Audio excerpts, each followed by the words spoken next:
Bom, olá. Vamos agora, para mais uma aula do nosso módulo de febre, inflamação e infecção.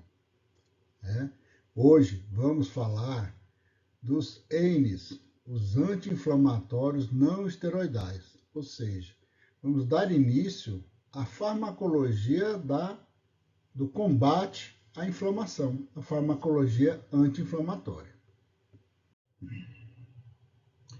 Bom, mas vamos responder a pergunta: por que tratamos a inflamação? Qual é o grande problema da pessoa estar com uma inflamação, da pessoa apresentar uma inflamação no seu corpo? Então, a primeira coisa que devemos lembrar é que nós temos os sinais clínicos da inflamação, que é a dor, a febre, o edema e a perda da função. E é exatamente por sentirmos dor,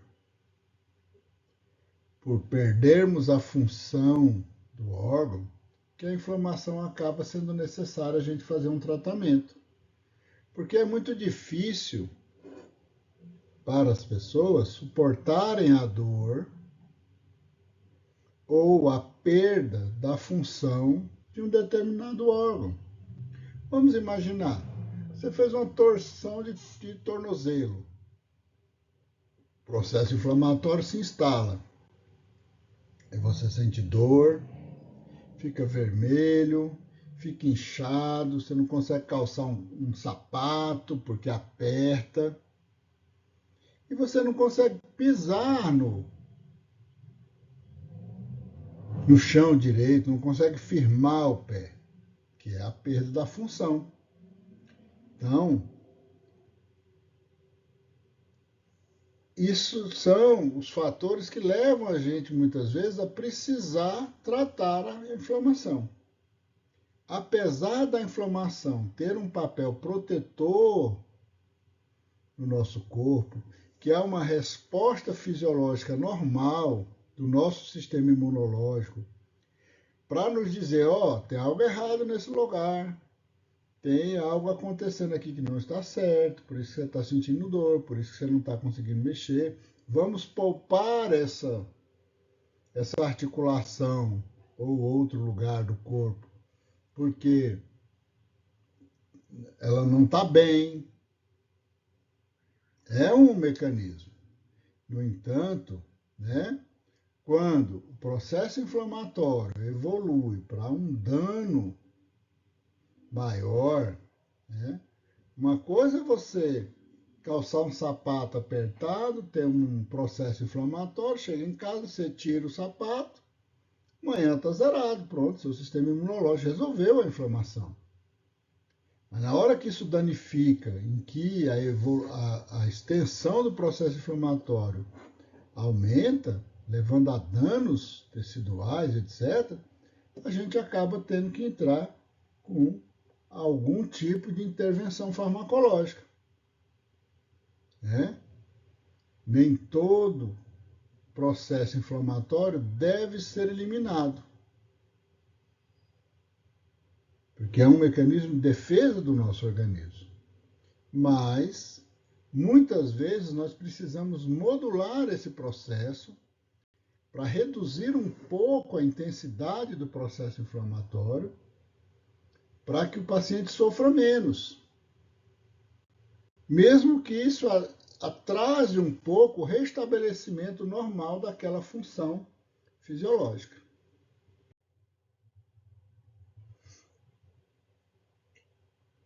Bom, como vimos na aula passada, o processo inflamatório ele tem mediadores inflamatórios que são responsáveis por determinados aspectos, alterações fisiológicas e imunes que estão relacionados com esse processo inflamatório. Então, esses mediadores eles são importantes para isso. Dentre os vários mediadores, as prostaglandinas têm um papel de destaque no processo, onde a um dos tipos da prostaglandina, né, o PGE2, né, é a protagonista da resposta imunológica, da resposta inflamatória, certo? Porque ela sensibiliza os nossos receptores, os receptores da dor, age no hipotálamo e amplifica a vasodilatação no local, trazendo, né, células de defesa para a região. Então, compreender o papel das prostaglandinas, que nós vimos na semana passada, a nossa outra aula, né, vai fazer parte essencial para a gente entender a farmacologia da anti-inflamação, dos anti-inflamatórios, né? Particularmente os anti-inflamatórios não esteroidais, que é o que nós estamos tratando hoje. Então, só para a gente relembrar, né, essa via descrita na imagem é a via do ácido araquidônico, onde, a partir dos fosfolipídios, uma fosfolipase transforma o fosfolipídio em ácido araquidônico. Num segundo momento, uma outra enzima, a ciclooxigenase, abreviadamente denominada COX, transforma o ácido araquidônico em prostaglandinas. E essa prostaglandina é convertida em vários tipos de prostaglandinas diferentes, né? Temos várias prostaglandinas espalhadas pelo nosso corpo. Tá? Os anti-inflamatórios não esteroidais, eles atuam exatamente, né, bloqueando a COX, ou seja, eles vêm aqui, ó, entre a conversão do ácido araquidônico em prostaglandina, não deixando que o ácido araquidônico se transforme em prostaglandina. É assim que agem os anti-inflamatórios não esteroidais, que é a classe de anti-inflamatório que estamos estudando hoje. Então, eles bloqueiam a COX. No entanto, devemos lembrar, como foi muito bem dito na aula passada, né, que nós temos dois tipos de COX. Nós temos a COX fisiológica, que é a COX-1, né, a ciclooxigenase 1, e temos a COX inflamatória, a ciclooxigenase 2. Certo? O ideal é que os anti-inflamatórios fossem seletivos para essas COX, mas nem sempre é isso que acontece. Por isso, tratar a inflamação não é uma coisa fácil. Então, voltando a falar das COX 1 e 2, vamos dar atenção agora à COX-1, que é a COX responsável pela produção de prostaglandinas fisiológicas, que vão fazer funções importantes no funcionamento do nosso corpo. Pegamos aqui nesse slide 3 funções importantes. Primeiro, a proteção gástrica. Né? A prostaglandina produzida pela COX-1 no estômago estimula a produção do muco e de bicarbonato no suco gástrico, fazendo com que haja uma proteção da mucosa gástrica contra o ataque do próprio ácido produzido pelo estômago. Então, é extremamente importante a presença dessa prostaglandina nesse processo de proteção gástrica. E mesmo com esse processo de proteção gástrica, há um desgaste muito grande do epitélio do estômago por causa do suco gástrico. Em média, em torno de a cada 5 dias aproximadamente, a gente troca as células que revestem o estômago, porque elas vão morrendo, então em média elas duram aproximadamente 5 dias. Eu estou sempre renovando células lá, porque elas morrem. Então, se eu diminuo a proteção, essa renovação não vai ser rápida o suficiente para repor as células que estão morrendo. Eu vou perdendo, então, a minha proteção e eu vou acabar tendo problemas por causa disso. Um outro, né, papel importante das prostaglandinas é na perfusão renal. Por quê? Porque a prostaglandina estimula a vasodilatação nos vasos que nutrem o rim, mantendo o fluxo sanguíneo para os rins, garantindo que os rins tenham um fluxo sanguíneo adequado. Outro papel importante é, né, a partir da COX-1, a gente ter a produção do tromboxano A2, que é essencial para a coagulação do sangue. Então, para garantir a hemostasia, para garantir a coagulação, a agregação plaquetária. Se nós não tivermos a agregação plaquetária, nós não conseguimos coagular o sangue. Então, só para vocês perceberem, né, 3 funções aí importantes, né, muito comuns, né, e necessárias das prostaglandinas. Existem outros exemplos, né, que, uma vez que quase todos os tecidos, de uma forma ou de outra, produzem um pouco de prostaglandina.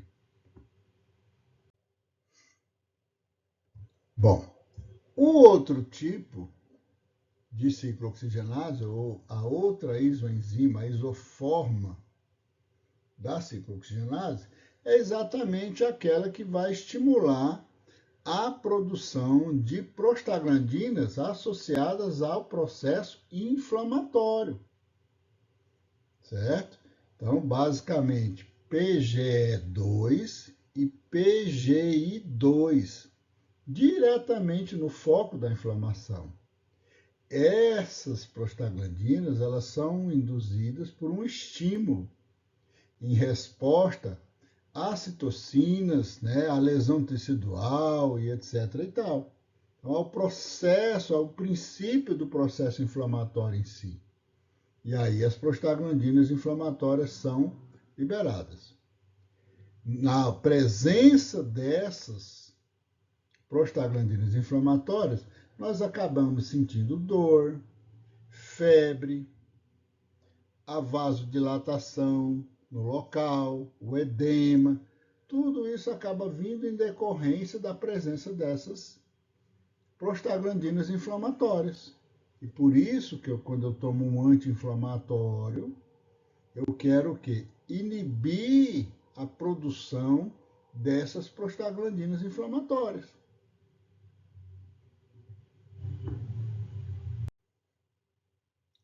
Então, vamos imaginar, se o meu alvo farmacológico é inibir a ciclooxigenase,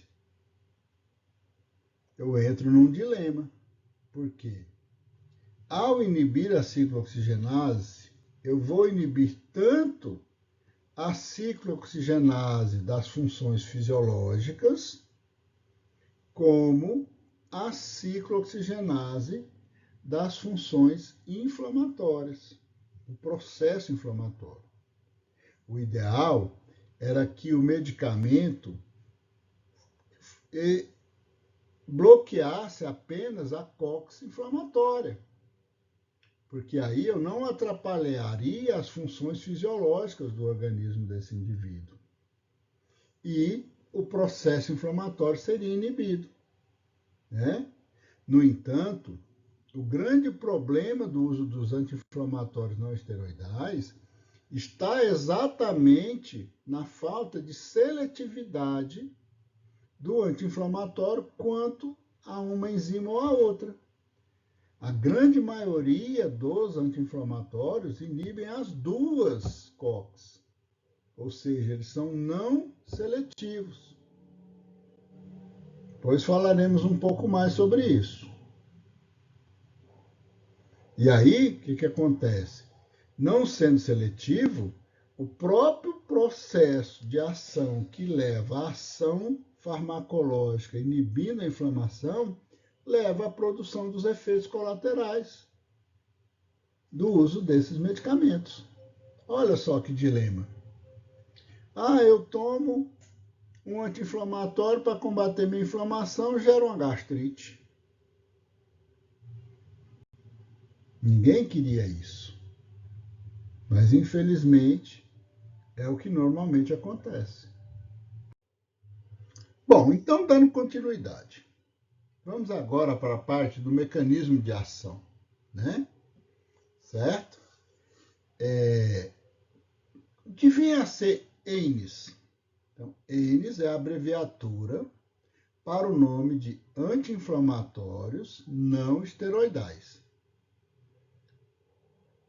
Quer dizer que são anti-inflamatórios que não têm uma estrutura molecular parecida com a dos corticosteroides. Ou seja, a estrutura desses anti-inflamatórios não é derivada do colesterol, porque os esteroides, hormônios esteroides, os corticosteroides, etc., são todos derivados do colesterol. Né? Então, a partir do colesterol são feitos eles. E os anti-inflamatórios não esteroidais, então são moléculas que conseguem exercer o seu mecanismo de ação anti-inflamatório, mas não parecem com o colesterol. Né? Então são moléculas diferentes e que, ao contrário dos esteroidais, se ligam inibindo a ciclooxigenase. Os hormônios esteroides, nós vamos trabalhar em outra aula, né, os corticosteroides, nós trabalharemos numa próxima aula, né, eles agem inibindo um outro tipo de enzima, certo? Vamos discutir melhor posteriormente. Mas os anti-inflamatórios não esteroidais, então, são anti-inflamatórios que agem por serem inibidores da enzima ciclooxigenase. Né? Para que servem esses anti-inflamatórios? Então, eles servem para tratar a dor aguda, para tratar a febre, para tratar artrites, dismenorreia e doenças inflamatórias crônicas e agudas também. Certo? Então, eu estou com uma dor de cabeça. Posso usar um anti-inflamatório não esteroidal para tratar isso, porque ao inibir a COX, eu vou inibir a produção de prostaglandinas inflamatórias que muitas vezes estão relacionadas com a dor de cabeça, por exemplo. Eu estou com uma dor muscular. Fui para a academia, malhei demais, gastei demais os meus ATPs, né? Fiz muito ácido lático, machuquei minhas fibras. Hoje está tudo ido. Posso tomar um anti-inflamatório não esteroidal, um EINES, para minimizar os efeitos dessa inflamação. Diminuir a dor, eu ter uma movimentação melhor por causa disso e assim sucessivamente. Certo? Como nós classificamos os anti-inflamatórios não esteroidais? Então, nós temos 3 tipos de anti-inflamatórios não esteroidais. Temos os não seletivos. São aqueles que inibem tanto a COX-1 como a COX-2. Certo? Alguns até inibem mais a 1 do que a 2. Ok? Temos os anti-inflamatórios preferencialmente COX-2. Ou seja, ele inibe mais a COX-2 do que a COX-1. Tem mais afinidade pela COX-2. E temos aqueles que são seletivos para a COX-2. Ou seja, inibem só a COX-2 e não inibem a COX-1. Certo? Então, esses são os seletivos. Então, nós temos essas 3 classes. Não seletivos, que são os mais comuns, preferencialmente COX-2 e os seletivos de COX-2, aqueles que exclusivamente atuam inibindo a COX-2. Bom, gente, então, resumindo a história, né, qual é realmente o mecanismo de ação dos anti-inflamatórios não esteroidais? Então, lá na cascata do ácido araquidônico, onde os fosfolipídios de membrana são convertidos por uma fosfolipase, a fosfolipase A2, em ácido araquidônico, e depois esse ácido araquidônico é convertido em prostaglandina pela COX, pela ciclooxigenase, certo? Se for a COX-1, vão ser inibidas, né? Se a inibição for na COX-1, vão ser inibida a produção das prostaglandinas fisiológicas, como aquela que protege o estômago, aquela que faz a vasodilatação renal, que garante a perfusão renal, aquela das plaquetas, que promove ou que ajuda na agregação plaquetária, certo? Então, o anti-inflamatório não esteroidal, quando ele bloqueia a COX-1, ele bloqueia essas prostaglandinas. Quando ele bloqueia a COX-2, ele bloqueia o quê? As prostaglandinas que estão envolvidas no processo inflamatório, que vai levar ao quê? A redução dessas prostaglandinas inflamatórias, vai ter, então, menos dor, menos febre, menos edema, menos vermelhidão no local da inflamação, certo? Garantindo, assim, um melhor conforto para o paciente que está com o processo inflamatório, certo? No entanto, né, nem sempre, como nós vimos na classificação dos N's, eles são seletivos para COX-2. A maioria deles são não seletivos, inibe tanto a 1 como a 2.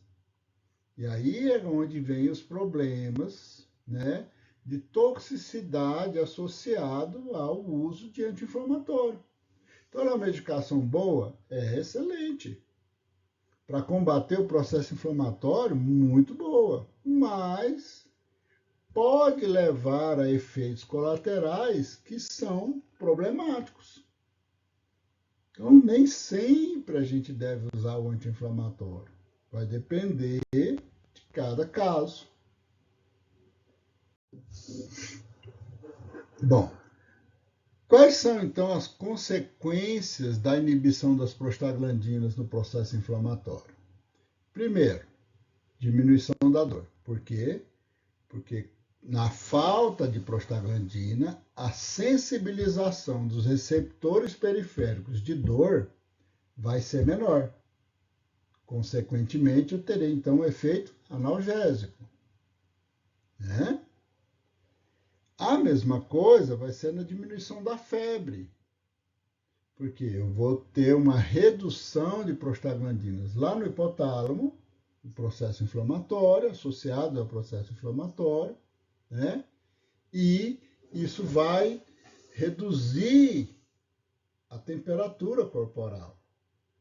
Então vai desligar, né? Como se a gente fosse lá e desligasse o termômetro que está marcando para aumentar a temperatura. E a temperatura volta a diminuir. Por isso diminui a febre. Quem é esse termômetrozinho? É a prostaglandina. Quanto mais prostaglandina tem, mais aumenta a febre, mais aumenta a febre, mais aumenta a febre. Aí se eu inibo ela, eu vou desligando, vou baixando o termostato. E a temperatura vai diminuindo, né? E eu vou ter, né, uma diminuição do processo inflamatório como um todo, lá no local onde a inflamação está acontecendo. Por quê? Porque eu vou ter menos vasodilatação, consequentemente, eu vou ter menos extravasamento de líquido dos vasos sanguíneos para a região inflamada, né? Eu vou ter menos exudato, consequentemente, o edema reduz, né?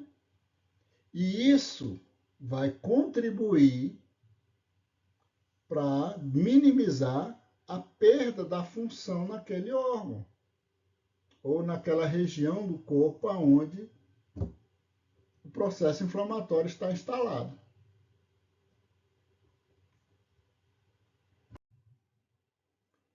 Bom, se olharmos esse infográfico, né, o que nós podemos ver? Primeiro, do lado de cá, né, o mecanismo e os efeitos farmacológicos principais da inibição da síntese de prostaglandinas pelos anti-inflamatórios não esteroidais. Então, como que ele age? Ele age se ligando no sítio ativo da enzima, bloqueando parcialmente esse sítio ativo. Então, é uma inibição competitiva. O anti-inflamatório não esteroidal, ele compete pelo sítio ativo com o ácido araquidônico. E aí o ácido araquidônico não consegue se ligar no sítio ativo, consequentemente ele não vira prostaglandina. Então, impede a formação da prostaglandina. Certo?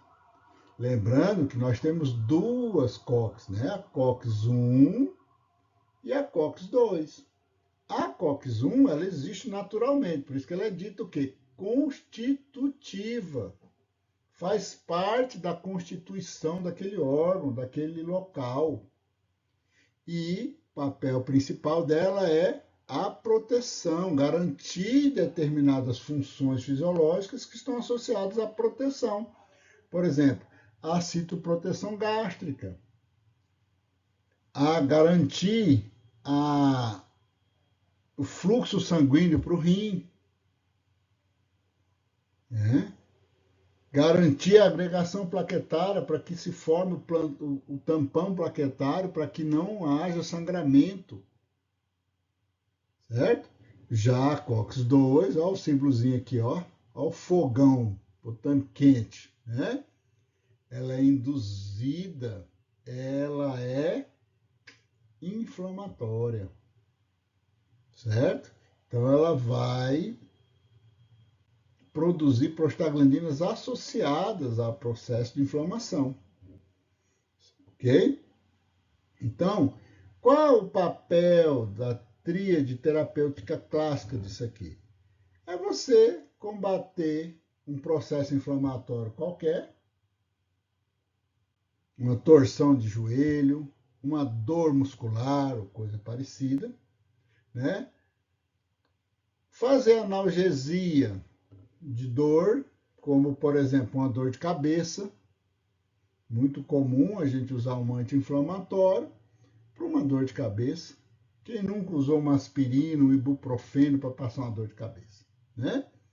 E o outro é usar o anti-inflamatório para diminuir a febre, uma ação antipirética. Certo?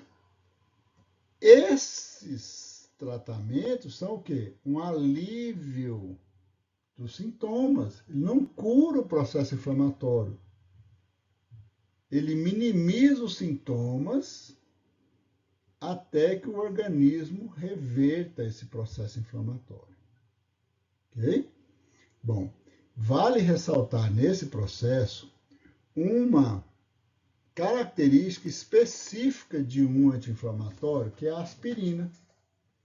A aspirina consegue fazer uma ligação covalente com a COX, tendo então, nesse aspecto, uma ação antiplaquetária prolongada.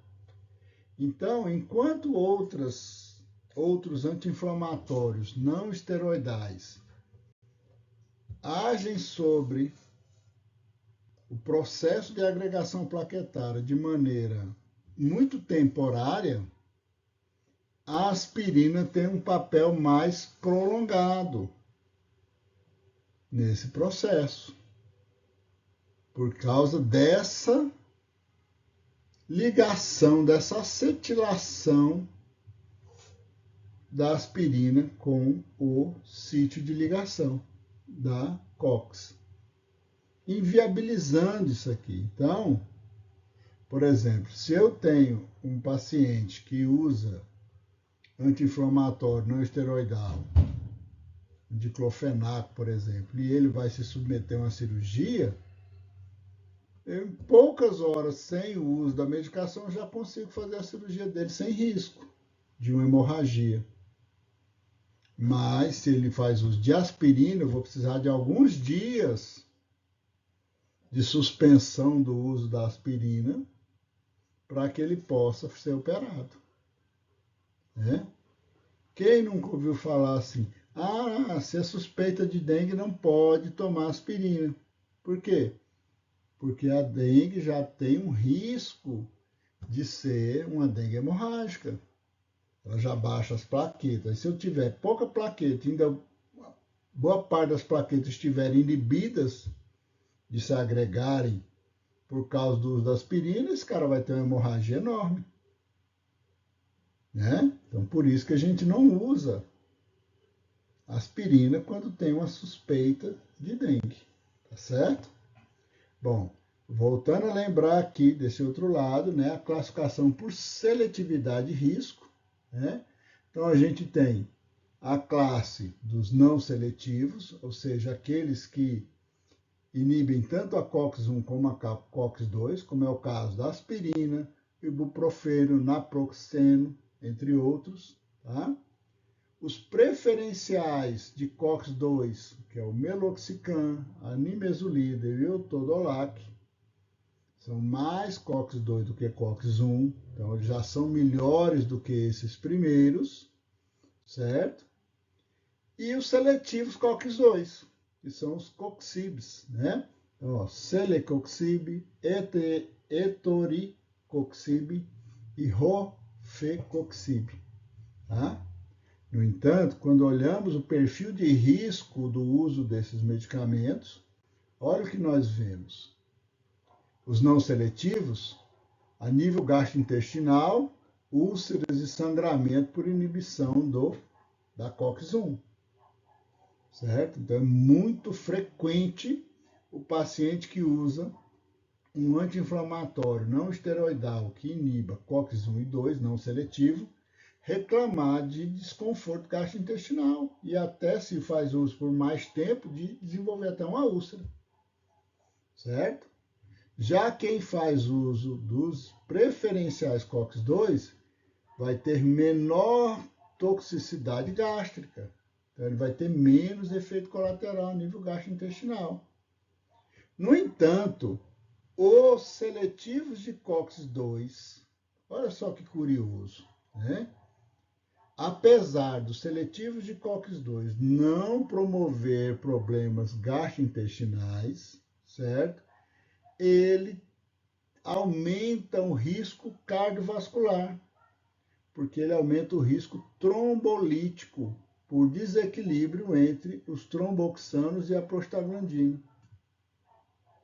E aí isso aumenta o risco. Então, não é também uma coisa assim, não tem problema nenhum, né? Tá? Então, isso acaba sendo uma coisa a ser bem avaliada. Então, nesse processo, chegamos a esse paradoxo do ENIS, né, dos anti-inflamatórios não esteroidal. O benefício contra o risco. Benefício: diminui a inflamação, diminui a dor, diminui a febre. Por causa da inibição da COX-2, eu tenho uma melhora clínica do meu paciente. E aí tudo bem. Só que, por causa da inibição da COX-1, eu tenho uma diminuição de funções fisiológicas realizadas pela COX-1. Então, leva a disfunção gástrica, disfunção renal e alteração plaquetária, principalmente, além de outras menores, de menor expressão. Né? Então, o mesmo mecanismo que trata a inflamação explica os efeitos adversos do uso dos anti-inflamatórios não esteroidais.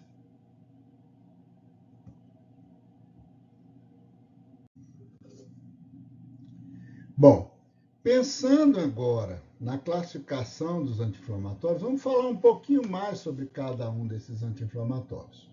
Então, por exemplo, entre os anti-inflamatórios não seletivos, ou seja, aqueles que inibem tanto a COX-1 como a COX-2, nós temos o ibuprofeno, que tem ação anti-inflamatória, analgésica e antipirético. Tem amplo uso ambulatorial, né? Principalmente, né, quando a dor não é tão grande, quando a febre está mais presente, então ele tem uma boa repercussão nesse aspecto, né? Certo? O diclofenaco, seja ele de sódio, seja ele de potássio, não faz diferença no que diz respeito ao mecanismo anti-inflamatório, certo? Ele é um potente anti-inflamatório, né? E ele é muito mais usado para quê? Para fins músculo-esquelético e pós-operatório. Tá? Mas que ele se adequa melhor a esses usos. O naproxeno tem uma meia-vida longa. E isso ajuda que você tem um intervalo maior entre uma dose e a outra, né? Então tem uma menor frequência posológica.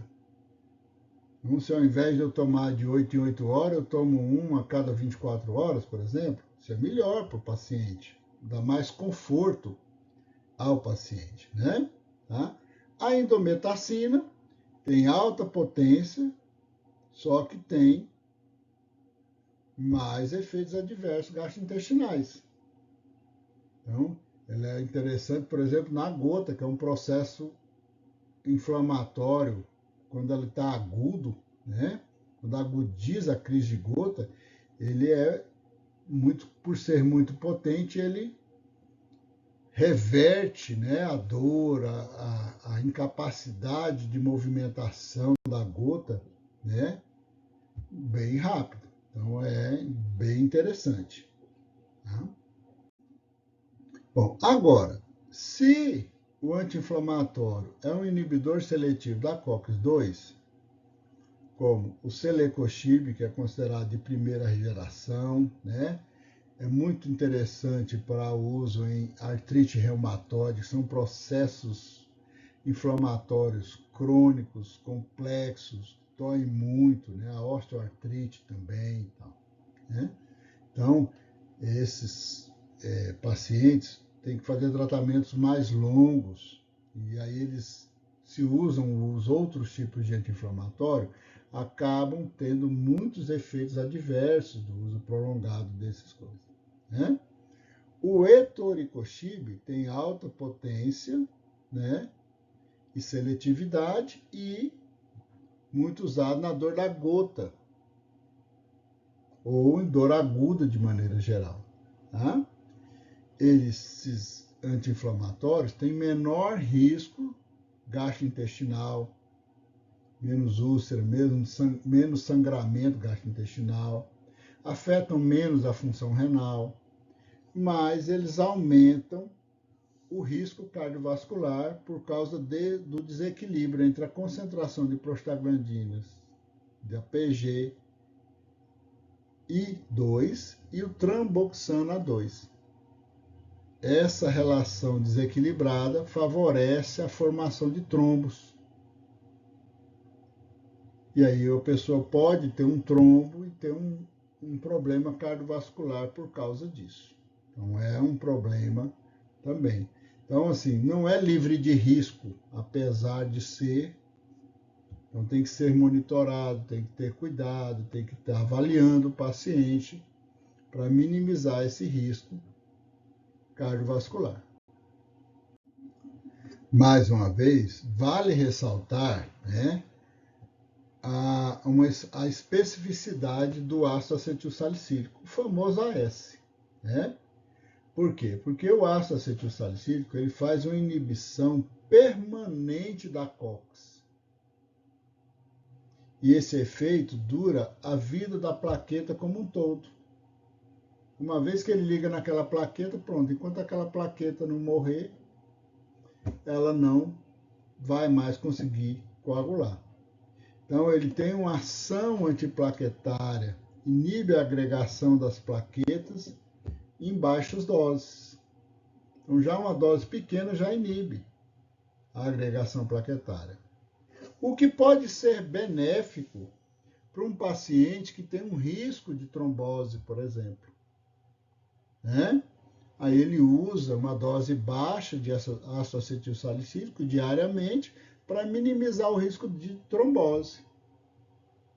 É interessante, por exemplo, né, se a pessoa suspeita que está com infarto agudo do miocárdio, você administrar um ácido acetil salicílico, que vai competir, evitando a agregação plaquetária, diminuindo o risco de uma trombose muito grande por causa de uma obstrução de um vaso, durante uma obstrução de uma coronária, por exemplo. Né? O risco de gravidade do quadro diminui com o uso do ácido acetil salicílico. Né? Então, há um uso, né, de ácido acetil salicílico como uma medicação de prevenção do infarto agudo do miocárdio, no AVC isquêmico, na síndrome coronariana, né, fazendo com que as pessoas usem durante muito tempo esse anti-inflamatório em doses mais baixas. Em doses mais baixas, o suficiente para inibir a agregação plaquetária, mas para não dar tanto efeito gastrointestinal. Olha que interessante.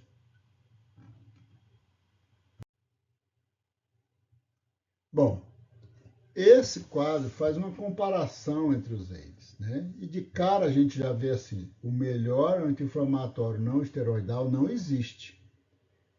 A escolha desse anti-inflamatório vai depender do perfil do paciente e da indicação ao qual esse anti-inflamatório está sendo prescrito. Então, nós temos aí nesse quadro o ibuprofeno como sendo não seletivo, tem uma meia-vida de 2 a 4 horas, né? E é usado para dores leves a moderadas. Então, é muito interessante para uma dor de cabeça, para uma dorzinha que você está sentindo ali, que você aparentemente é só um desconforto que vai passar logo, mas você quer acelerar o processo. Né? O naproxeno, não seletivo, certo? Também inibe tanto COX-1 como COX-2, já tem uma vida maior, 12 a 17 horas, e é interessante nos casos de artrite ou na dismenorreia, né? Na dor da menstruação, olha só que bacana. Né? O diclofenaco, né? Então, ele é um pouco mais COX-2 do que COX-1, certo? Mas não muito. Né? Tem uma meia-vida aí em torno de 1 a 2 horas e é importante, né, interessante de ser usado na dor musculoesquelética. Inclusive, a gente tem muito pomada, né, com diclofenaco para ser massageado no local de uma inflamação, de uma dor muscular e etc. E tal, né? O Celecoxib, que, né, é seletivo para COX-2, tem 11 horas de duração, mas tem um risco, né, cardiovascular mais elevado. Certo? E o ácido acetil salicílico, né, que tem uma meia-vida curta, mas no que diz respeito às plaquetas, a meia-vida dele é longa. E aí ele é interessante nesse aspecto de uso para a prevenção da coagulação vascular, intravascular. Né? Bom, então olha só. Apesar do efeito gastrointestinal adverso do anti-inflamatório não esteroidal, né, muitas vezes se faz necessário o uso dessa medicação. Então, o que acontece? Você usa o anti-inflamatório não esteroidal para inibir a COX-2, para diminuir a inflamação. Aí ela inibe também a COX-1, reduz as prostaglandinas lá no estômago, né? Por causa disso, diminui o muco e o bicarbonato, perde então a proteção gástrica e o ácido do estômago começa a comer o próprio estômago, gerando, né, uma úlcera, uma ferida na mucosa, certo? Que pode, se for usado durante muito tempo, ir progredindo até atingir um vaso e começar a dar, então, sangramento gastrointestinal por causa dessa úlcera. Então, começa com uma gastrite, que é apenas uma irritação mais tranquila da mucosa, e isso vai evoluindo. Bom, então, se o paciente já tem uma predisposição à gastrite, é melhor ele não usar o anti-inflamatório não esteroidal. Né? Evitar de usar o anti-inflamatório não esteroidal. Mas tem situações em que não há alternativa de tratamento do processo inflamatório que ele está. E ele precisa usar. Então, o que a gente pode fazer para tentar proteger esse paciente? Né? Então, a gente pode partir para associar, junto com o anti-inflamatório não esteroidal, um inibidor da bomba de prótons, né?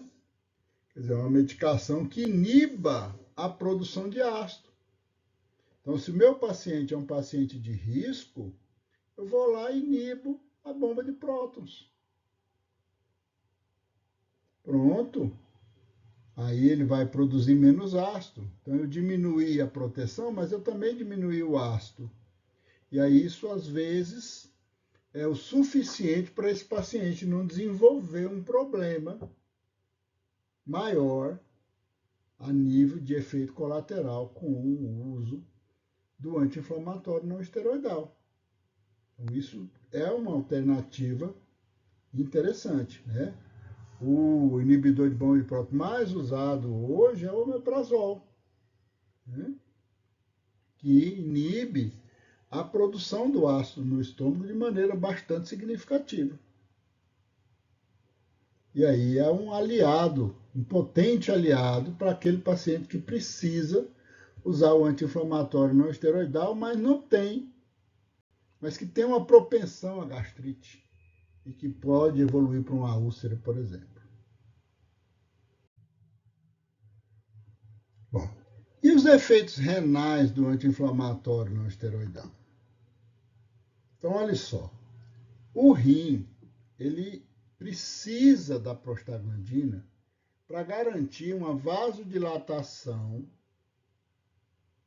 das arteríolas que trazem o sangue para dentro dos néfrons, né, para irrigar os néfrons, certo?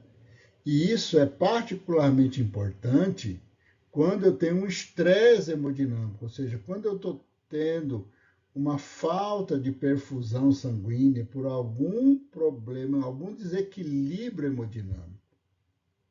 Aí a presença dessas prostaglandinas vai provocar essa vasodilatação, garantindo a manutenção da taxa de filtração glomerular e garantindo também que o fluxo renal vai ser adequado em todo o néfron para a reabsorção das substâncias e etc. e tal, certo?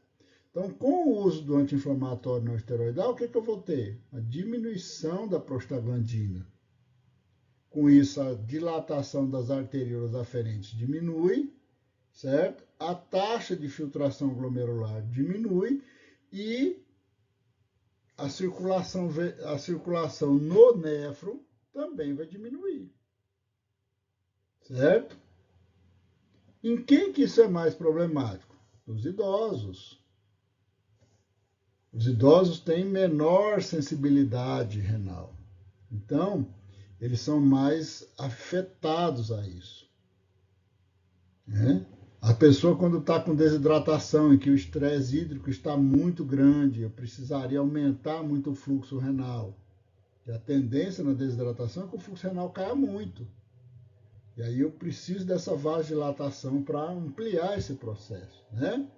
Pacientes que têm insuficiência cardíaca, que não conseguem ejetar, né, fazer um débito cardíaco adequado, certo? E o paciente que tem insuficiência renal, então nem se fala, né? Esse é o que mais é complicado, o uso do anti-inflamatório não esteroidal. Bom, e por que que os COX-2 seletivos aumentam o risco cardiovascular? Então, o problema vem do seguinte.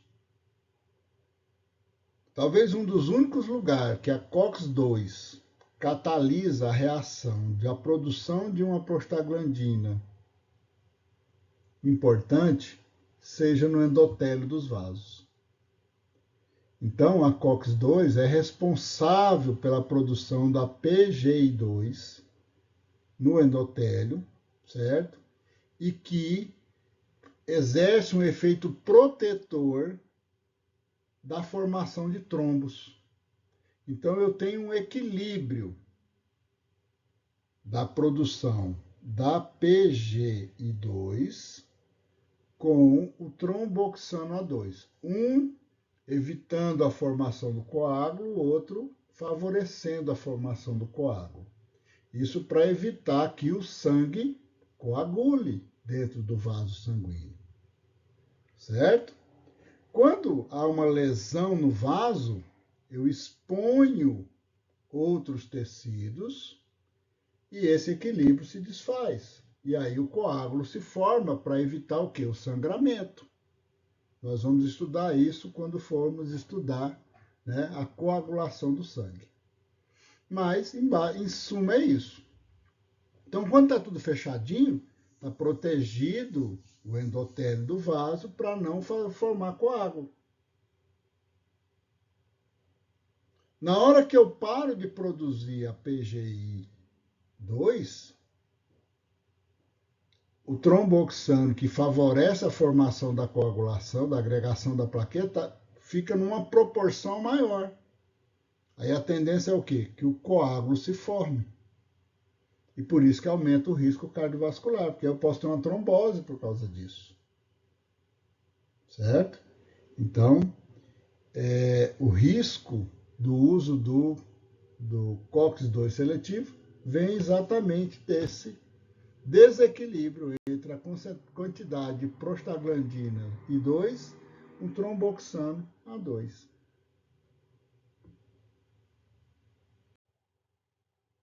Bom, mas nós precisamos ter medo de usar o anti-inflamatório não esteroidal? Não.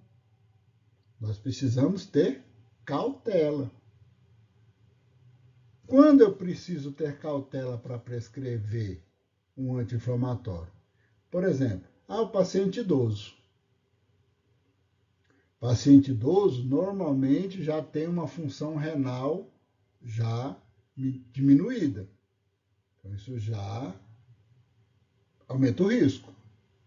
Paciente idoso normalmente faz uso de polifarmácia, ou seja, já toma vários medicamentos que podem interagir uns com os outros.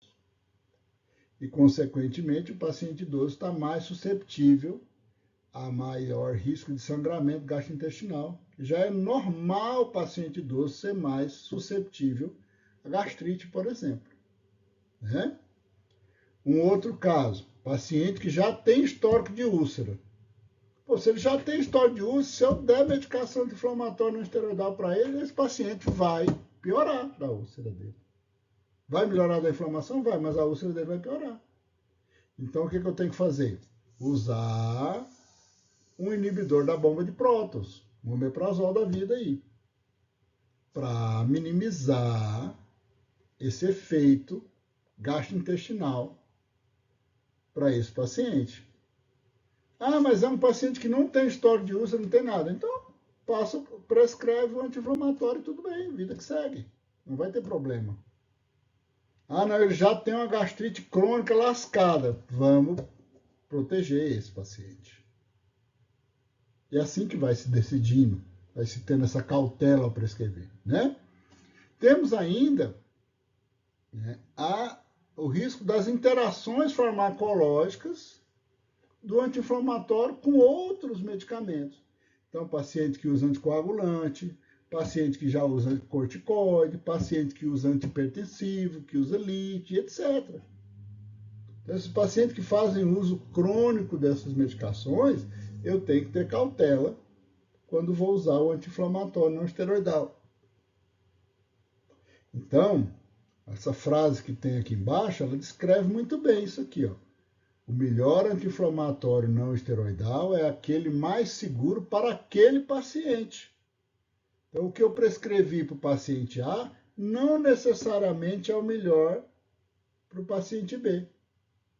Para cada paciente, você vai ter que avaliar qual vai ser o melhor anti-inflamatório não esteroidal para aquele paciente, para aquele caso, para aquele momento. E o que você prescreveu hoje para um determinado problema, pode ser que em outro contexto não seja o adequado para aquele paciente mais. Tá certo? Então, vamos ter cautela ao prescrever anti-inflamatório não esteroidal. Não ter medo de prescrever, mas ter cautela para escolher o melhor anti-inflamatório não esteroidal, aquele que vai ser mais seguro para aquele paciente. Certo? Por hoje é só. Nos encontramos de novo em um outro momento.